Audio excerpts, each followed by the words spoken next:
Assalamualaikum warahmatullahi wabarakatuh. Mari ngaji kajian manakib babat Jepara Selendang Sutra Jawa tentang asal-usul nama Pulau Jawa. Juranganten Jepara, Syekh Subakhir, dan Aji Saka. Pasti banyak orang bertanya-tanya, Jawa sudah terbentuk pada saat masa Nabi Soleh sekitar 2100 tahun sebelum Masehi. Lalu 970 tahun sebelum Masehi ada Nabi Sulaiman dan Ratu Bilqis yang juga menempati Jawa, sehingga ada istilah Ratu Kidul dan Candi Borobudur.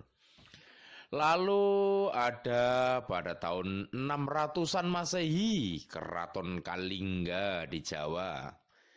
Tapi Syekh Subakhir yang masuk ke Jawa pada tahun 999 Masehi. Kenapa disebut sebagai penemu Pulau Jawa?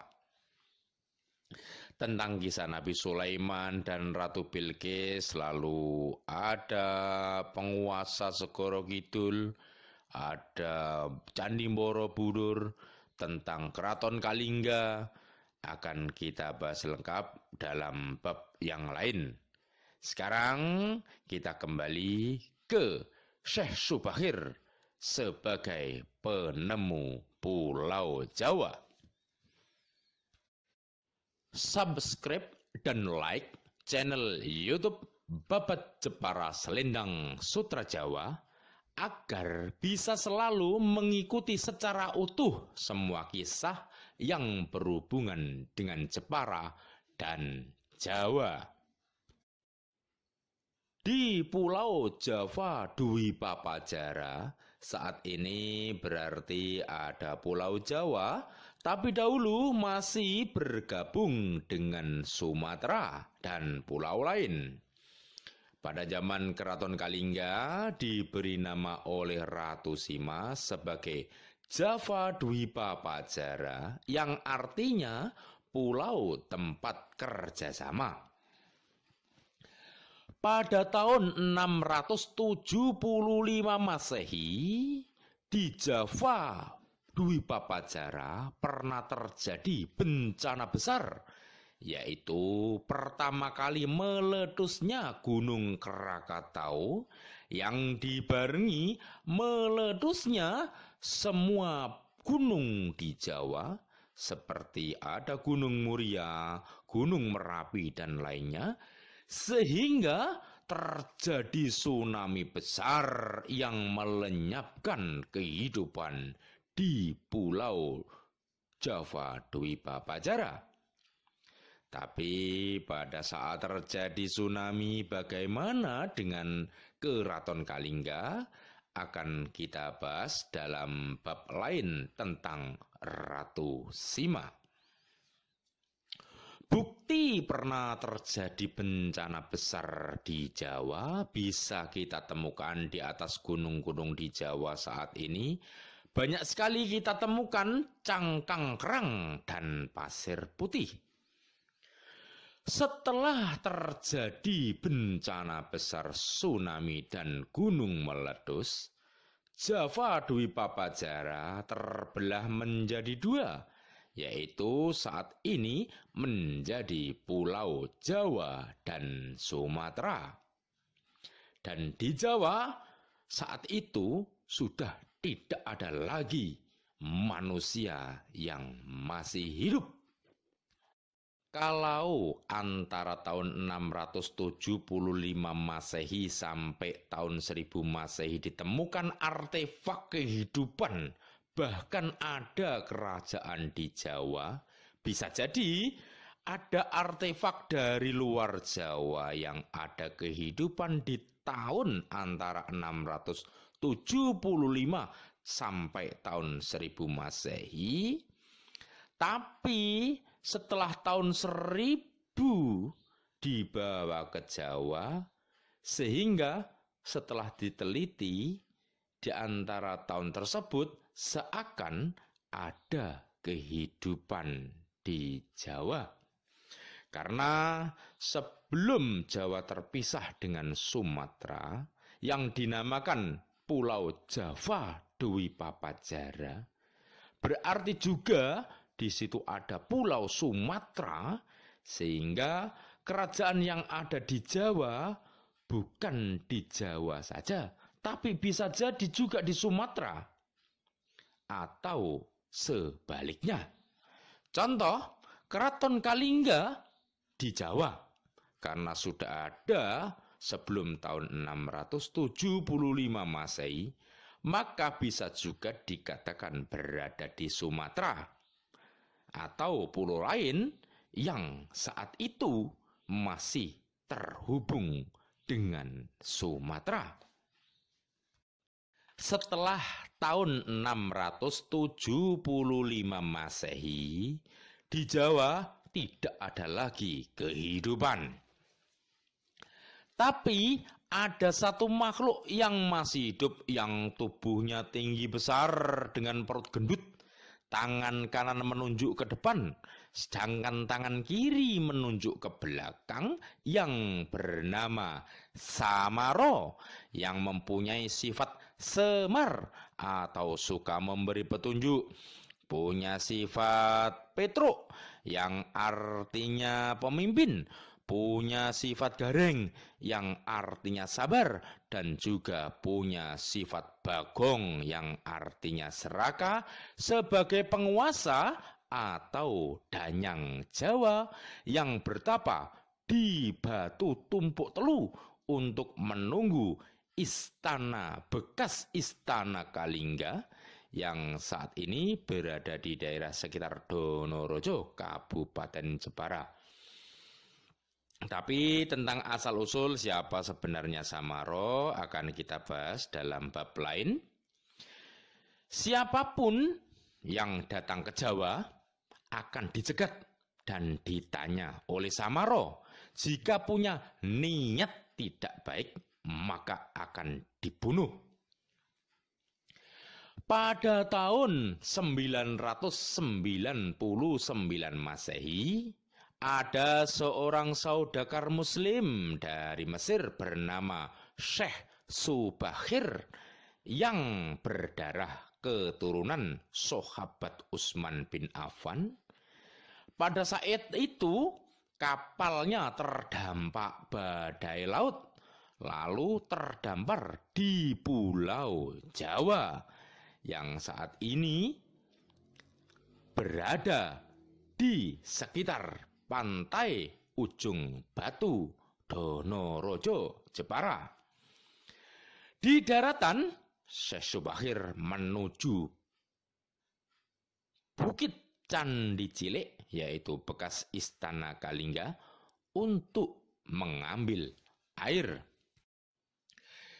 Sekitar tahun 999 Masehi, ada seorang saudagar Muslim dari Mesir bernama Syekh Subahir yang berdarah keturunan dari sahabat Utsman bin Affan yang kapalnya terdampak badai laut, lalu terdampar di pulau bagian utara pecahan Jawa Dwipapajara yang saat ini menjadi Pulau Jawa, yaitu di pantai utara Jawa yang saat ini menjadi Desa Ujung Batu, Donorojo, Jepara.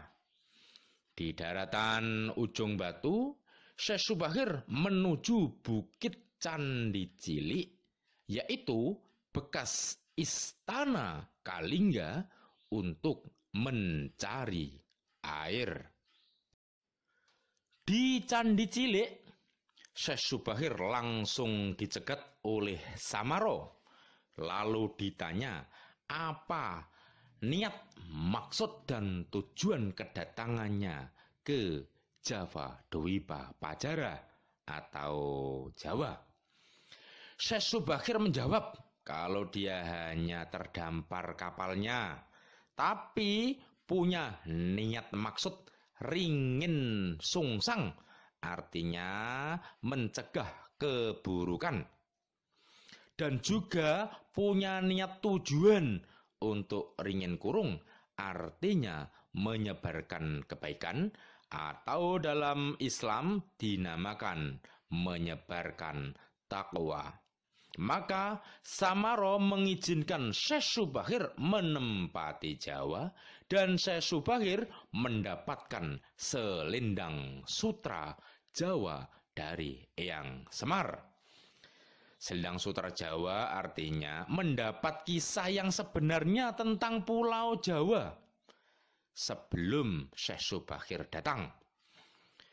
Karena Syekh Subahir punya niat bagus, sekali lagi, punya niat bagus, maka Syekh Subahir diterima di Jawa oleh Samaro.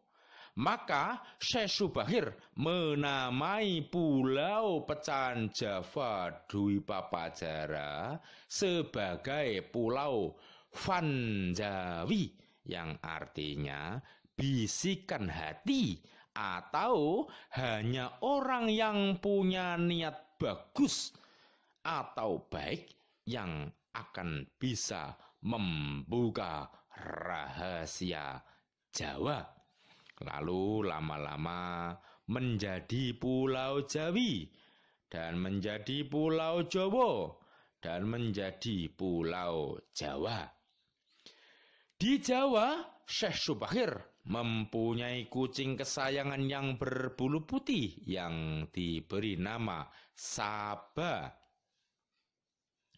1 tahun Syekh Subahir di Vanjawi, beliau kembali ke Mesir untuk menjemput istrinya yang bernama Sayyidatina Rohmah. Saat ini makam Sayyidah Rohmah di Desa Kedung Karang, Kabupaten Demak. Sayyidah Rohmah adalah keturunan dari sahabat Abu Bakar As-Siddiq.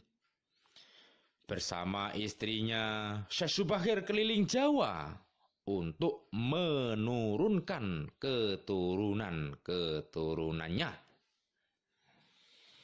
Kucing Syekh Subahir yang bernama Sabah akhirnya mati, lalu dikubur di Gunung Tidar, ke Kabupaten Magelang, Jawa Tengah. Setelah ada Syekh Subahir dan keturunannya di Jawa, lalu disusul oleh teman saudagar Syekh Subahir yang berasal dari India yang bernama Aji Soko dan beberapa muridnya. Setelah ada Aji Soko di Jawa, Syekh Subahir meninggalkan Jawa menuju Makassar, Sulawesi Selatan. Di sana beliau bertemu dengan seorang gadis. Lalu gadis tersebut diantarkan ke Jawa dengan maksud agar menikah dengan Aji Saka, agar melahirkan keturunan-keturunannya di Jawa. Setelah gadis tersebut diantar sampai di Vanjawi dan akan dinikahkan dengan Aji Saka, gadis tersebut mengalami kecelakaan. Kudanya masuk ke jurang, lalu kaki kirinya patah dan meninggal. Saat ini, tempat atau situs terjadi tragedi tersebut dikenal dengan nama Jurang Nganten di Desa Tanjung, Kecamatan Pakis Aji, Kabupaten Jepara.